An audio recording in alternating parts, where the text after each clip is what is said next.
What's up, y'all? Y'all are listening to Living Corporate's flagship podcast. If you didn't know, Living Corporate helps organizations build employee engagement and market trust through data analytics and data transformation, our e-learning platform, and brand marketing storytelling. We're so excited for you to be here today. The conversation you're about to hear is going to connect the dots between employee experience and go-to-market effectiveness. If you're not ready, get ready. Here we go.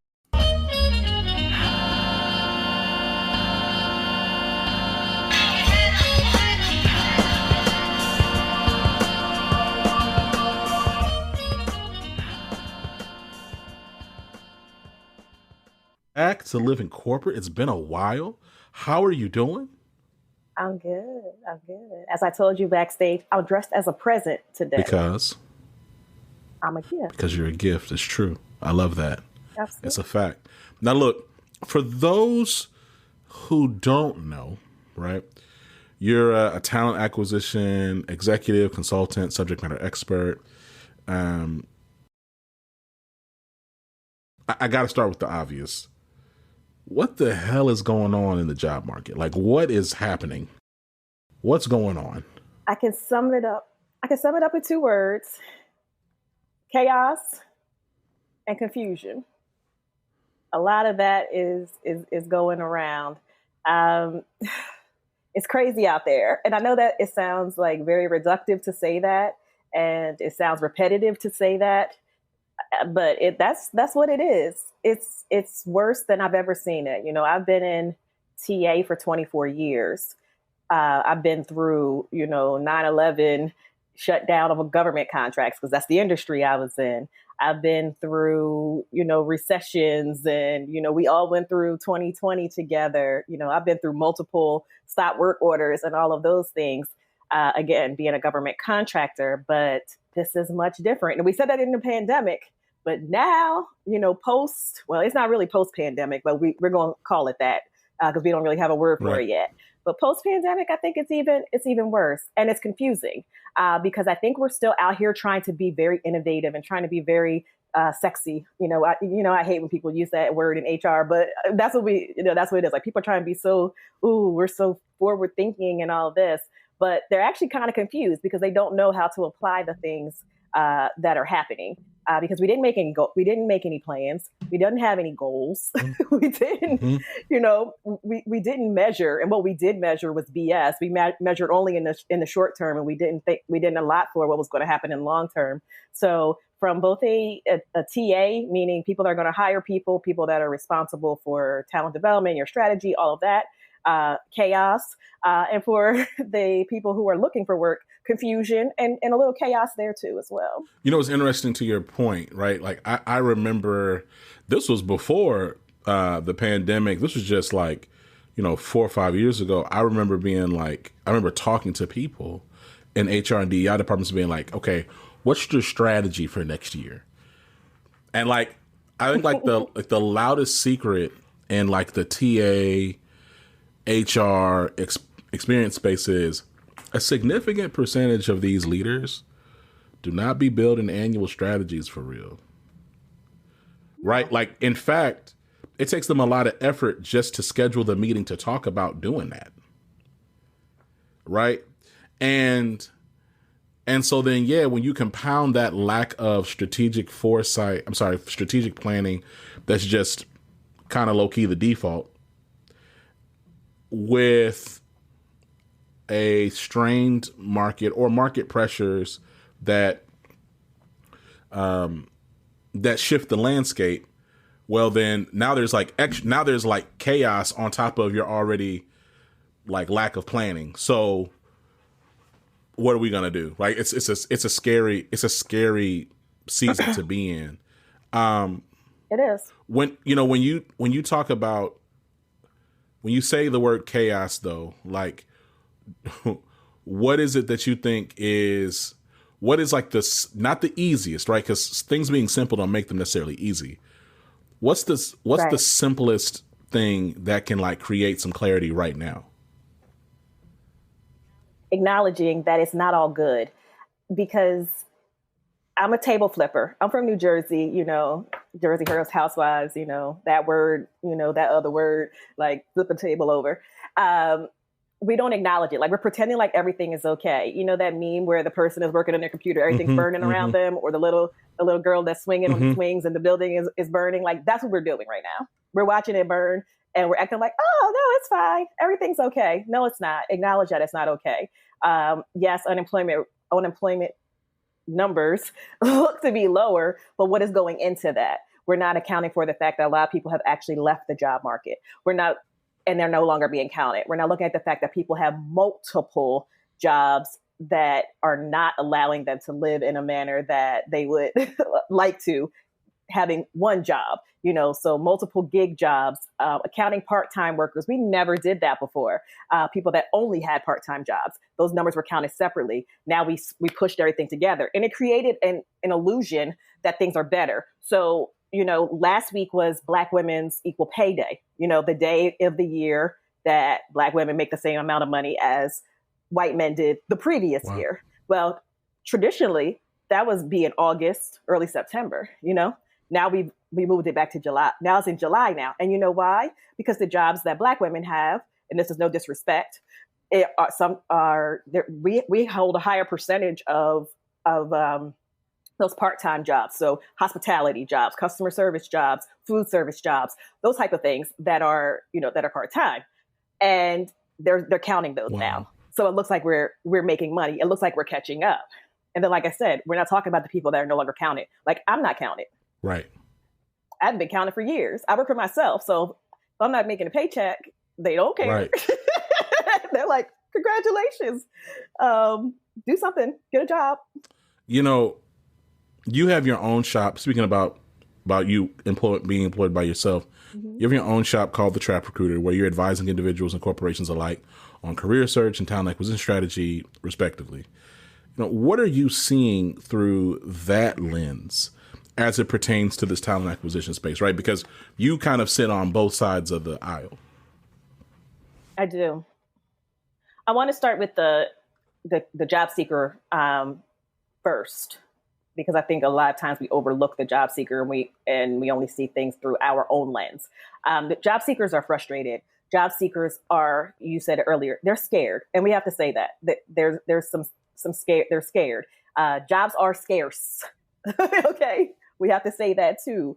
Hiring cycles are so much longer than they need to be because there's a lack of accountability on the hiring side. And folks don't trust hiring teams. They don't trust that jobs are real. I know folks that every day are reporting on jobs alone that are not real jobs, or on interview processes that are completely ridiculous. We can open any social media right now. It's not just Reddit that's giving us the good stuff. Like any platform right now, you're seeing the most ridiculous things. I saw something yesterday where a person was asked for, and they are a professional person, probably mid to senior level, asking them for, and has a professional license, by the way, according to their profile, saying, give me your last 5 job salary. Like, I need to see this before I interview you. They're gone. Please go to where. I'm about to do that. That stuff's going on. And then from the hiring side, again, a lack of accountability. The candidate experience still sucks. It's taken a back seat now because we're all strummed up on how to make AI, how to be the first to implement whatever AI that's already implemented, because we already use AI every day in our work lives. But how to be the first to do something and call it AI. And then my favorite, I post about it every day, the pullback on the DEI commitments that folks made in 2020. I don't like to say I told you so, but I'm going to say it, I told you so. We were all excited. People made a couple bags, real quick. You got a lot of speaking engagements. You got a lot of book deals. You got a lot of organizations hiring these vast departments. And guess what? Microsoft just recently cut a DEI team. I'm trying to get more information if it was like the only DEI team or if it was like an extension. I'm still like clicking, trying to figure out. I couldn't read the full Business Insider article. That one had more information, but the one that is available to us, that's not behind a paywall, kind of alluded to the fact that it is the DEI team, and there was like some kind of whistleblower situation going on where like the head of DEI, who may or may not be one of the ones that was laid off. That wasn't clear, but they're basically like, I can't believe you did this. I read this is what you did. I read that, and it was like after an investigation. I'm gonna see. I don't want to be. See, this is not. I'm not living corporate. We're not the messy pod. You know what I'm saying? And I'm not. And I really not trying to be a messy dude, but this ain't really messy. I mean, honestly, it's really low key. It's not messy. It's life. Like I said, we're being too nice. Now look here. Lindsay Ray McIntyre. She's the Chief Diversity Officer and Corporate Vice President of Talent Development. Okay. At Microsoft. I wonder if she is still there. I don't know. That's interesting. So, no, I agree with you though. Like the rollbacks have been pretty aggressive, and like the bags were there. Like it's so bigger than Walmart, baby. It's true. I'm so common. No, it's great. So listen, I want to get to the AI piece before we get there though, because you made a point about jobs. And I'm speaking anecdotally, but then, there's also the jobs reports that we can look at and see. More and more I'm seeing jobs that I believe that would have been like full-time exempt roles. Now temporary or contract gigs or hourly gigs. So like, as an example, I saw it was like somebody say, hey, I'm looking to hire a director of DEI. And it was for a healthcare institution. I'm sorry, no. And I was like, Don't do it. Oh, no, I just saw it on LinkedIn. I said, So I clicked the little link because I know the person. And I was like, oh, you just got there. Oh. And it was like an hourly job. And I was like, that's odd. Right? It was an hourly job. Now, I think it was paying like 60. Is it a consulting job? No, it's a director. Is it a consulting? It's a director role. And so it was paying like $70-something an hour. But I was like, what an interesting way to frame this. You're paying. Why would you be paying somebody hourly?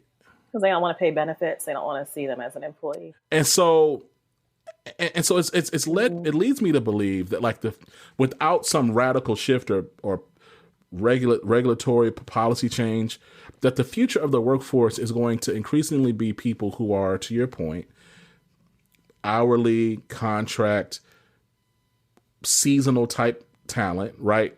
And I also believe that because of the way that like companies continue to structure themselves and their goals, which are not these multi-year goals anymore. It's like, right? It's like, hey, we got this moonshot we're trying to achieve in the next year or the next year and a half or the next 6 months, that people are going to rush the workforce to kind of hire against those moonshots.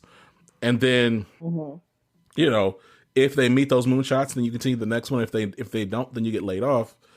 And I also think that folks are going to have to hold, to your point earlier, they are going to have to hold multiple jobs just to kind of take care of themselves. Like, I think it's going to be like this really like gig-based, more like increasingly gig-based type work. So like before where it was like, oh, Uber Eats and DoorDash or whatever, I think that type of working where it's like everybody's their own little business, their own little LLC. I think that's like the future of work. Do you think I'm being hyperbolic? Yeah. No, I don't. And I also don't think that that's necessarily a terrible thing, depending on the industry. When my parents were coming up, they're boomers. If I came to them and said I was consultant, they're like, you're unemployed. Because back then, consultant meant you didn't have a job. That was a word you used when you were not really sure what you were doing with your life, or you were between roles. And again, you said it's real talk. It's not Tuesday, but it's real talk, Is there a lot of incentive for folks to stay at organizations for 20, 30 years, even 10 years now? Is there really a lot of incentive? No. We don't have enough organizations that still have pensions. Your 401k, they keep pushing back how much they're going to match and then how long you got to be there before they don't match. So, is there really a lot of incentive to give your life to these organizations? Depends. again, so I would say industry wise, it probably does make sense for people who are highly skilled. And I'm not going to pretend that these are roles that don't require skill, because even the person who is working the register, the person that's working the forklift, that is a skilled role. Facts. Okay, that is not unskilled labor, and we need to stop calling it that. Facts. Okay, so that person can learn something at that one job and take it to the next job, and there's nothing wrong with that, and get more money per hour, and then move on to the next thing, move up in the organization, move to a different role, get more access to opportunities. So I don't really have a problem with it. And I think that there needs to be a shift in our mindsets as well from a talent acquisition perspective. There's still some folks that are holding on to job hopping as a thing. That's so crazy to me that we still talking about job hopping when you see what's happening out there in the economy.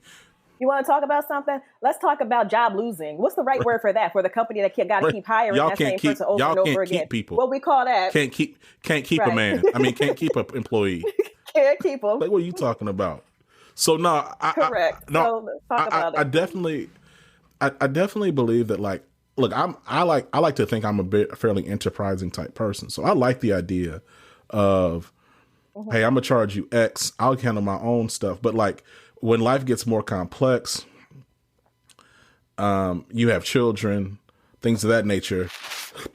The way things are set up, it's hard, yo. Like I'll say, like for living corporate, like we have our own insurance. Like as an entrepreneur, like having my own insurance is more expensive, right?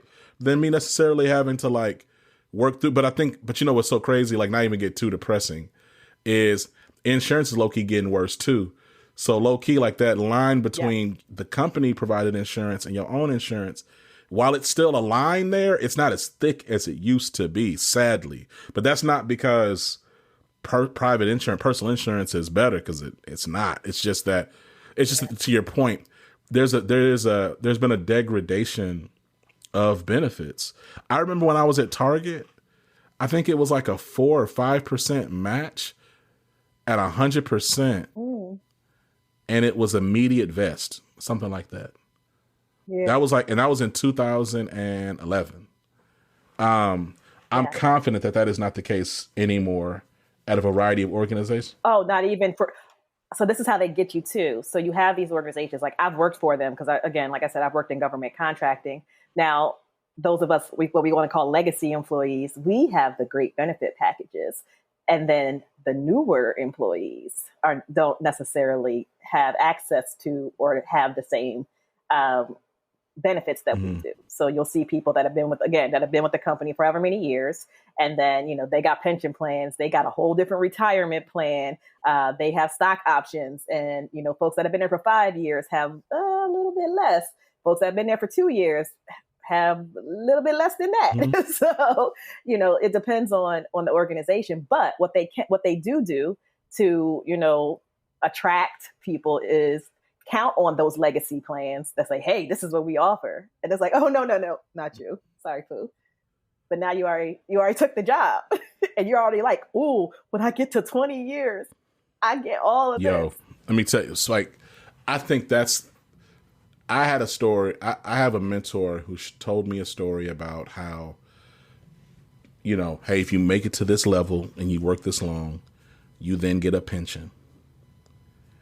And your pension is X% of your 3 highest years, blah, blah, blah, blah, blah.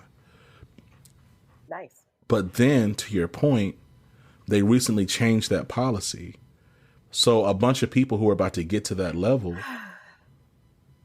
ended up not getting that pension at that. They ended up getting a much smaller, so much smaller that had they been told that at the onset, they probably wouldn't even have taken the job, or they would have left years before trying to pursue something.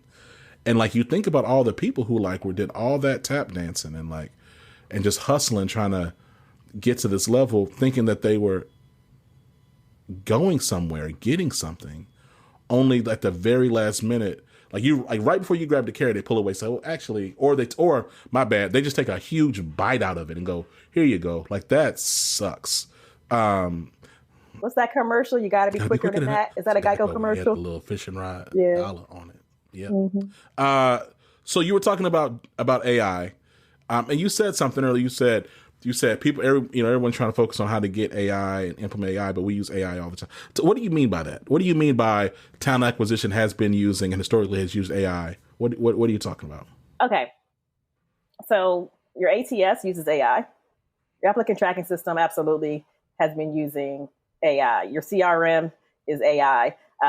You're putting in, it's telling you, it's ranking candidates for you. It's using technology. It's using AI technology to tell you things, to do things for you. Now, there are some great things, even calendar scheduling, like certain things, like, yes, let the computer do that, let the computer do that. But when it comes to things that require decision making, that require thought, I do think that a human still needs to look at them. Now, did you see I'm not gonna call the company out, but did you see that one company that is giving employee records to non-humans? No. They're the first ones to do this. No. And it's an HR company. So yeah, AI, I guess, I don't even know. They're calling them this is another thing. They're calling them non-humans. So this is another employee population. And I'm wondering, are they going to be a protected class? Are they going to be a diversity? Like, is this going to go into your diversity numbers? Like, we have 87 non-humans. How many does your company have? They're calling them non-humans. But it's AI. And they're giving them employee records. That is so unnecessary. Dystopian. That's the nicest word. Yeah. That's creepy. Mm-hmm. So to your point though, right? I think about the things you're describing and them being AI. I think this whole season, it kind of reminds me of the NFT boom and bust. It reminds me that the average person do not understand technology. Like fundamentally, they don't understand it. Right? And I didn't realize this until I got into tech, how much of the things that we see out here marketed is like 99% vaporware. It's like not real. It's not actual. It's not doing what it's claiming it's doing. It just looks really nice, but it's some nonsense on the back end. It's some bullshit on the back end. It's not real. Listen, I don't want a computer reading my resume and deciding if I'm the right person, because that's going to bring in a whole lot of discrimination things. Because that computer is going to read they're not going to read they're not going to see Kiersten and think they're going to think I'm Swedish or something. But they're going to see, say, Rashad, Ladarian, Keisha. Jamal. They're going to see those names and think that they're, maybe not as qualified as the young man who changed his name to, what did he change his name to? Now I forgot. Something really white, and he popped up in there like, yeah, y'all on that. I'm clocking y'all with the same resume. Yeah. I love that for him. I thought that was. I hope he gets all the money. I hope he gets every dollar. That was awesome. But but I think so many people when they think about generative AI or AI, they think of this. They think of Jarvis in the Iron Man suit. They think of this. Oh no. Yeah, it's not though, because remember Ask Jeeves? Yeah. We've always had type in something and then get results back. A Google search. It's Google. Come on. When I went to ChatGPT the first time, I was like, oh, okay. I immediately was like, oh, okay, this is like if somebody took Google, stripped out, and just went into all the sites for me, organized it, and then gave it to me.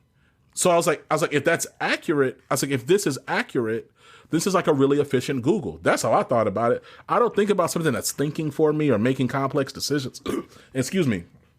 And even a recent analysis by market leaders was like, hey, generative AI is expensive. It doesn't solve complex problems. Yes. It's getting more and it's an energy. It's an energy drain. It's harmful to the environment, but people are going to continue to invest in it. So we're going to keep on doing this until the bubble pops. Right. And that's really what it is. I mean, the fact that McDonald's had to take down that ordering system because the AI couldn't handle the McFlurry and the double cheeseburger, that should let you know what it is. You know what I'm saying? This is not an ad for McDonald's, by the way. But yeah, like, unless they're gonna sponsor you. I don't know. They got some stuff going on. I don't know. Respectfully, I don't know. I don't know, Kiersten. I had to turn away somebody. Somebody wanted to be on the pod last summer, and they work at a huge weapons manufacturing company. And I said, "Hey, you can't come. Been there. You just can't be here." But no, I think like there's this work. I think generative AI, and I've had this conversation now several times, right? Like on the pod and certainly off the pod, is I think generative AI has a place, right? I think it can be role enriching, right? Like I think it can help drive efficiencies and, you know, do fairly tedious or mundane tasks. I mean, like, look, like Living Corporate, we built our own AI engine, right? We built it for our own stuff. Like the learning platform we built, we took our podcast library and we said, hey, we need we need something that can organize all these transcripts and make a lexicon form, like make a taxonomy to where we label all of these conversations. And then we need to then summarize each of these podcasts and turn them into e-learning modules. Okay, well, our AI can do that. Now, do we just trust it off top? No, we have to still review it. No. But it helps to do something repeatable at scale very quickly. But it also will learn. And it also will learn. The more it'll learn. Yeah, so like, correct. and it's called like, so anyway, that's another conversation another day. The point is that I'm not anti AI. Again, I'm not. But it's just that it has to be placed in its proper context. I think the proper context, use the words you don't like. The proper context of this tech is just much less sexy than you're right. Like it just is, but I think that's okay. I also think though, Kiersten, I think people like being lied to. I do. I think people like, in general, like not just in tech. I mean, just in, I think people like people like the spectacle of. Ooh, you're using all these words that are just, you're hitting all the targets. I do. I think people like being lied to. People like being lied to in relationships. I think as long as the lie feels good, I think people like it. Ooh, does it though? Does it really feel? Oh, good? I don't know. I don't like being lied to. Okay. You know what I'm saying? Maybe that's why I don't feel good to me. I don't like being lied to. But when I look out in the market and I'm looking at this stuff, I'm like, y'all know that's not the way that works. Like this is not. What's the Terminator AI?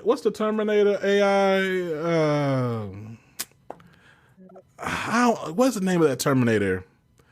I thought that was the Terminator's name. Was the Terminator? No, Kiersten, no. Oh, I don't know. I don't like sci-fi movies. That was your era. To you, Gen X, you should know. So, okay. The best AI is Gem. Who?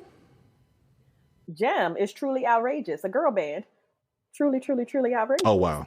Truly, truly, truly outrageous. I forgot. You're right.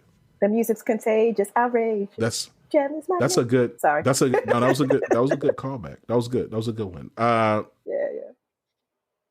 Alchemax? I can't look. I really want to. Anyway, the point is that AI, like, that's just not what it is. And honestly, like, so much of what we think is AI is just like, it's just conditional formatting. If you do this, then this is gonna. Then this. That's all it is. Yes. So, anywho, obviously you're talking. It's an enhancement, like you said. It should enhance it. We need to think about it as an enhancement and not a replacement. Correct. It's role enhancing. I think that our mindset is replacement. It's replace tasks, not people. Right. It's enhance people's exactly roles. 1,000%. Right. It's role enhancing, not role replacing. I think AI is. I think at its most generous, right? Like at its most advanced. AI should be treated like a really smart college intern, right? You give it something really simple and repetitive to do. It'll learn a little bit over time. You review it. And then that's it. You going to trust your college intern to put a presentation together for the CEO? No. Yes. Yes. Yes. A presentation, put it together. Oh, put it together. Yes, absolutely. Oh, you saying literally, yes. Literally, yes. That was... Yeah. No, sure. Put the initial slides together. Yes. But I'm like, do you expect your intern to design, but do you expect your intern to speak on behalf of the organization? No. Right. Like, no. But at the same time, they might be able to provide a first pass at a deck or something else. Correct. And I think that's where we got to put AI. But, we're in this like ever increasing capitalist cycle where it's like, we're just like this, like, I guess it's just the stage of capitalism we're in where things are speeding up so fast. Like we're like the speed of production is so outpaced need. And it's been like that now for the past several decades, of course. But like, I don't know. People talking about we can use AI to make these movies and stuff. I'm like, this looks terrible. Toys R Us made a commercial using AI. It was terrifying. I'm like, what is going? Is Toys R Us back? Toys R Us isn't back. They back, yeah. They're back. Oh wow. They back. They out here. I didn't know that. They out here playing. Okay, now look, we about to wrap it up. Yes. You sit down and you advise executives all the time. What 3 points of advice would you give to CPOs right now trying to maximize their talent strategy? Only 3. Only 3. Got to boil it down. All right. Make sure your goals and your metrics are aligned. Invest in your future workforce. Recruit and onboard better. Yeah. I think there are a multitude of things that could fall under each of those, since you only gave me 3. Maybe we can come back and talk about it a little bit further. Look, it's been a dope conversation. Before we let you go, where can people learn more about you, your work? Where can people follow you? Like, give me all of that. Everywhere on social media at Trap Recruiter. And that's it. Yeah. Kiersten, it's been a phenomenal conversation. I appreciate you every time we connect, both on the mic and off. Let's talk soon, okay? All right. Thank you. Living Corporate is a podcast by Living Corporate LLC. Our logo was designed by David Dawkins. Our theme music was produced by Ken Brown. Additional music production by Antoine Franklin for Musical Elevation. Post-production is handled by Jeremy Jackson. Got a topic suggestion? Email us at livingcorporatepodcast@gmail.com. You can find us online on Twitter, Facebook, Instagram, and living-corporate.com. Thanks for listening. Stay tuned.